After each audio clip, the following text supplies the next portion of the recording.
দক্ষিণ চব্বিশ পরগনার মগরাহাট ময়দানওয়ালি মার্কাজে ঈদের নামাজ অনুষ্ঠিত হয় আজ সকাল 9:30 নাগাদ। ঈদের নামাজ পড়ান মৌলানা গোলামবাড়ি সাহেব।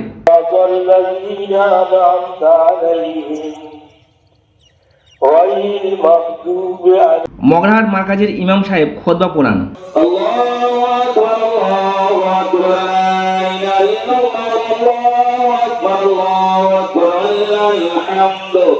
খুশির ঈদের নামাজে হাজার হাজার মুসল্লিদের সমাবেশ হয় মগরাহাট স্কুল মাঠ ময়দানে।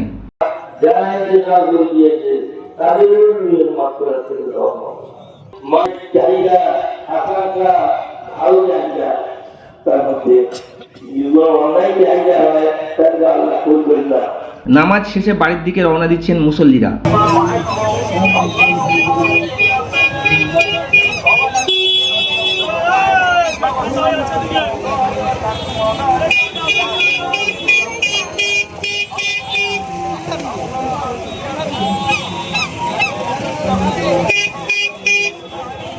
মগরাহাট থেকে আনোয়ার হোসেন সর্দারের রিপোর্ট, দুয়ারে সংবাদ। চ্যানেলটিতে নতুন হলে সাবস্ক্রাইব এবং ফলো করবেন। ভিডিওটি ভালো লাগলে লাইক এবং শেয়ার অবশ্যই করবেন।